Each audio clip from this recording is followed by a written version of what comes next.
Hi students, good morning to one and all. Today we are discussing the topic embellishing the user interface. In previous classes we seen the second unit, a case study designing a document editor. In that we have studied about design problems in Lexi user interface.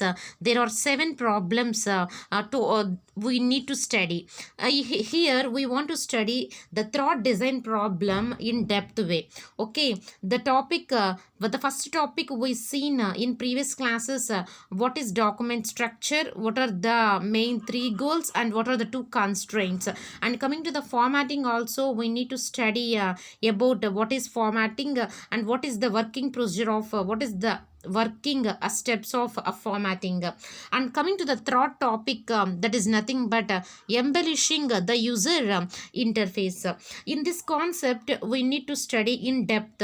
This is the one of the design problem in Lexi user interface. Lexi is nothing but it is the name of the application. Okay, here we consider 2 embellishments in Lexi's user interface. What I can say, embellishing, the name says what does it mean, in the sense adding decorations. What I can say now, adding decorations. Embellishing is nothing but adding decorations. Okay, coming to the user interface, in the sense it's one of the name, it's one of the application user interface. We need to perform some set of operations. Okay, this is the name. What does the main meaning of that particular name says? Embellishing the user interface. Okay, here we consider 2 embellishments in Lexi's user interface. In Lexi's user interface, we need to study about 2 embellishments. Okay, let us read here. Considering the first one is nothing but adds a border around the text editing area. If you need to write one text at the document, but if we have to add some borders in nothing but like decorating around the text inside that area. Okay, and the second one is nothing but we need to add a scroll bars that let the user view different parts of the page. What does mean, in the sense, if we have to add a scroll bar, if you select the scroll bar up and down, let the user view a different parts of that page. Okay, in the sense, if you have some 2 embellishments in Lexi's user interface, the first one is nothing but adds a border around the text editing area.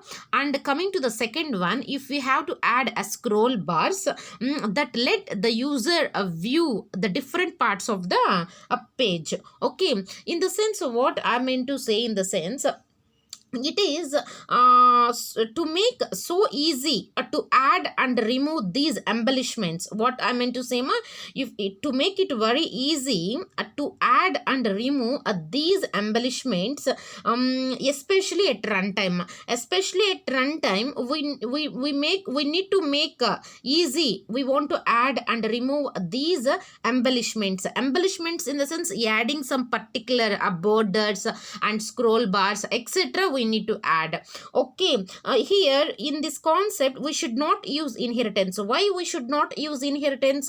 To add them to the user interface, and whatever the user need that perform exactly add operation, remove operation, we should not use inheritance to add them to the user interface. Here we need to achieve the most flexibility. It should be a flexible one. And other, we want to say user interface objects, in the sense we don't know even the embellishments are there, but we want to add, we want to add and remove the embellishments without changing the other classes. What the main concept here, in the sense we want to add and remove these embellishments, especially at runtime. We don't want to use inheritance here. We want to add them to the user interface. In this concept, we want to achieve a most flexibility. If in other words, user interface objects don't know even the embellishments are there or not. Okay, so let us, if we have to add and remove these embellishments without changing other classes, okay, in this concept we are studied about here the two things. First one is transparent enclosure, and the second one is nothing but monoglyph. Okay, here first if we have to discuss what is a transparent enclosure. If you write some text, it should be enclosure, but the text will be a transparent. In the sense, inheritance based approach will result in some problems like composition and scroll bar composition and bordered scroll bar scrollable composition. Likewise, we need to have, in the sense, what I meant to say, in the sense, transparent enclosure from a programming point of view, we need to embellishing the user interface involves extending the existing code. What the user interface involves here, extending existing code. If we have some code, we need to extending that existing code from a programming point of view. We are using here inheritance. To do such extension precludes we are rearranging embellishments at runtime. What I meant to say, we are using inheritance to do such extension precludes rearranging embellishments at runtime. But an equally serious problem is the here explosion of classes. Here the serious problem is the explosion of classes that can result from based upon the inheritance based approach. What I meant to say, in the sense, from a programming point of view, in this concept, embellishing the user interface, we need to involve the user interface. Already existing code is there, we need to extending that code. Here we are using inheritance to do such extensions. We are rearranging embellishments, in the sense we are adding some decorations, we are rearranging, especially at runtime. But here if we have some serious problem here is the explosion of classes that can result from, it's based upon the inheritance. What approach we need to follow? Inheritance based approach. In this concept, we have studied about some class structure relationships and object structure relationships also. But we could add a border to composition. Composition is an interface to the compositor classes. Okay, we should add a border to composition by subclassing it to yield a bordered composition class. What I can say, in the sense, we should add a border to composition by subclassing it to yield a bordered composition class. Okay, that is nothing but inheritance based approach. We need to study here object composition. Objects, we are using object. It's nothing but it is an instance of a class. What is an object? It is a self-contained a component which contains data members, methods or properties, whatever it may be. The object composition is it oftenly potential a more workable and flexible extension mechanism. In the sense, it should be a more workable. It's based on object composition, and it should be a flexible extension mechanism. Mechanism is nothing but it's one of the process. It should be flexible, it should be extended existing code mechanism. Okay, and then if we have to studied about in this concept, coming to the transparent enclosure, the continuation here, we are studied about object composition. What objects do we compose? Since we know we are embellishing an existing glyphs. Glyph is nothing but it will act as a subclass. What it will act as a abstract class which are present in the document a structure. In this concept, what objects do we compose in the sense, since we know we are embellishing an existing glyph, we could make we should make the embellishment itself an object. Say it is an instance of class, a border, likewise. Okay, so that gives two candidates for composition, the glyph and the border. The next step here is to decide who composes whom. Who composes whom? We could have the border contain the glyph, which makes you sense the border will surround the glyph on the particular screen. Okay, in this concept we are studied about two notions. How many two logical notions we need to study in a transparent enclosure. Okay, in transparent enclosure, what I meant to say in the sense, all this leads us to the concept of a transparent enclosure, which we need to combine the notions of a single child composition. We can say one more name, that is nothing but a single a component a composition. In this concept of transparent enclosure, which we need to combine the notions, first one is a single child composition, and the second one is a compatible interfaces. A compatible in the sense matchable interfaces.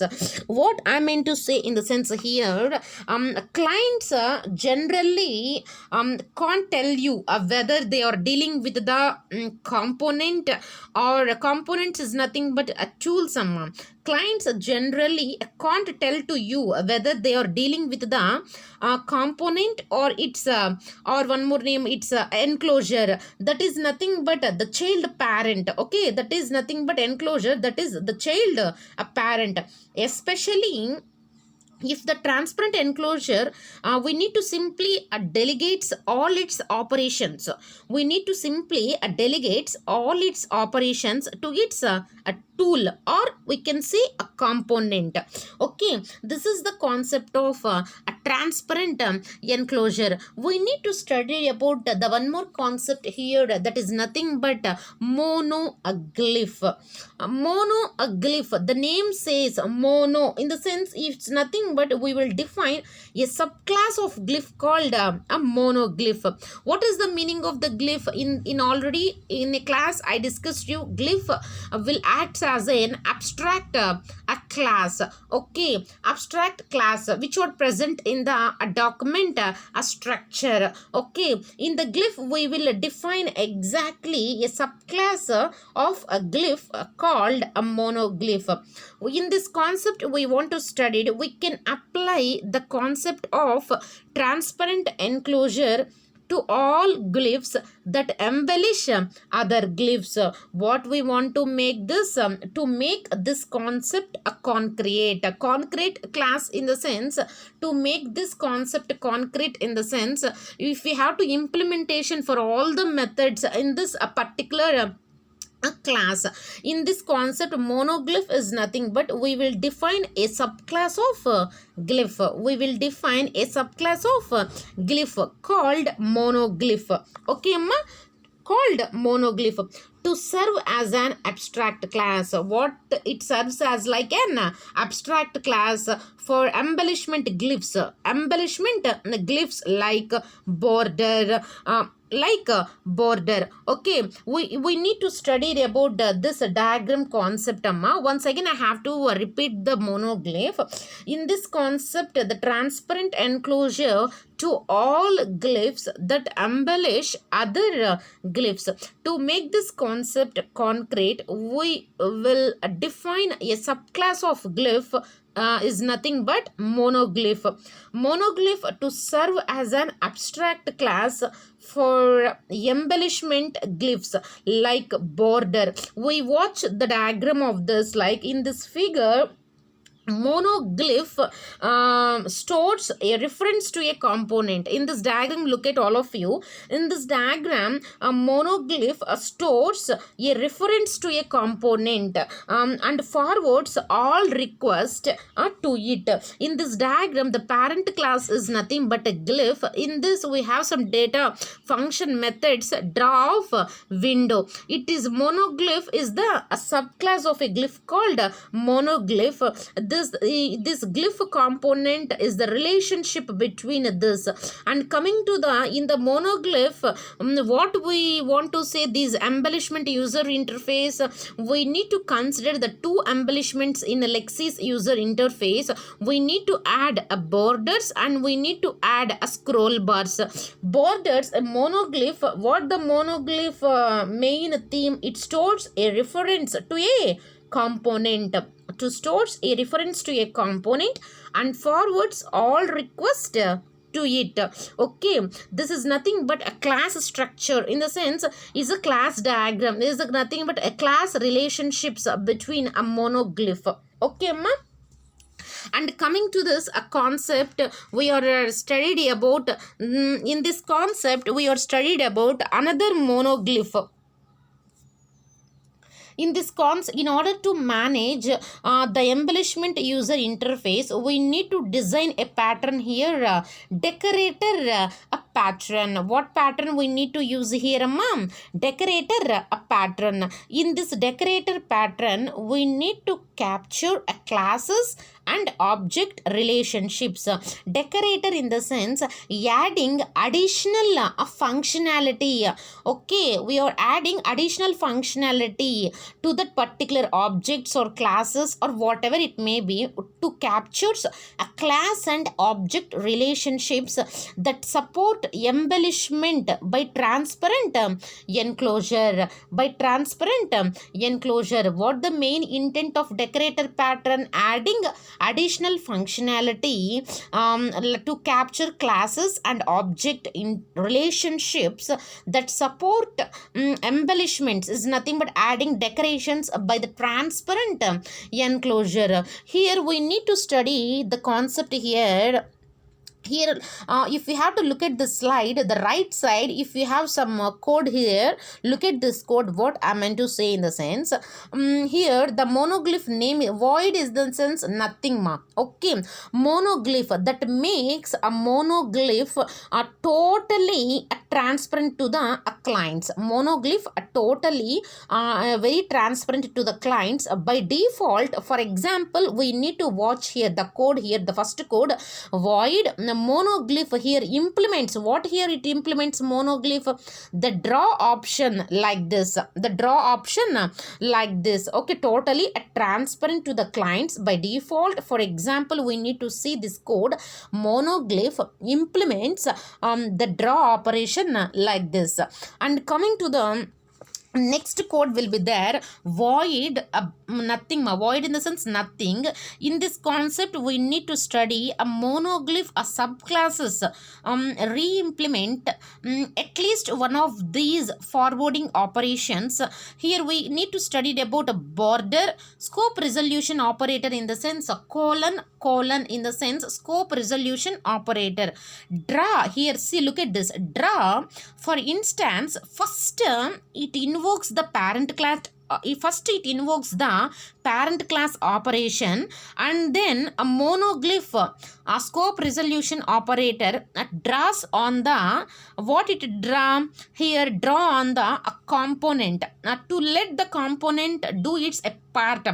Okay, that is draw everything but the border, draw everything but the border. Then you can say border scope resolution operator draws the border by calling a private operation. Here we are calling a private operation called draw border, the details of which we can see here.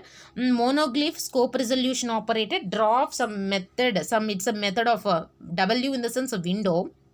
And coming to the next line, draw border. It draws the border by calling a private operation called draw border. Okay, this is the code of that monoglyph subclasses. How we want to re-implement at least one of these forwarding operations.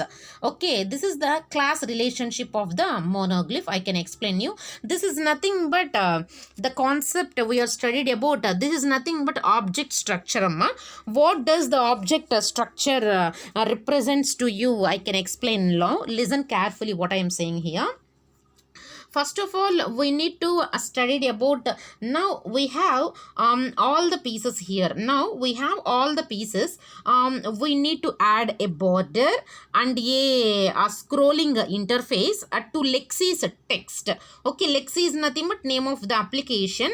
A scroll bar and a border, and we want this nothing but scrolling interface to Lexi's text editing area. Okay, we need to compose objects, the existing composition instance in a scroller instance. We need to add the scrolling interface, and we need to compose that in a border instance. So the resulting object structure appears as follows. Like here, look at this: border, scroller, and composition. The composition instance in a scroller instance, we need to add the scrolling interface, and we compose that in a border instance. So the resulting object structure appears as shown here. Look at all of you. This is a column, is a rows. In this rows, we have some graphs, space, and core images. Like is nothing but some adding some object structure, embellished object structure. Okay. Here one more point. It's a very very important point. We want to note that we can reverse the order of a composition. Okay. We can reverse the order of composition. Putting the bordered composition into the scroller instance. In that case, the border would be scrolled along with the text, which may or may not be desirable. So the transparent enclosure makes it easy to experiment with different alternatives, and it keeps the clients free of particular embellishment a code. Okay, it's nothing but it is the embellished object structure. In further class, we need to study about supporting multiple look and feel standards. Okay, if you have any doubts regarding the topic of embellishing user interface, can you please contact to me. Thank you.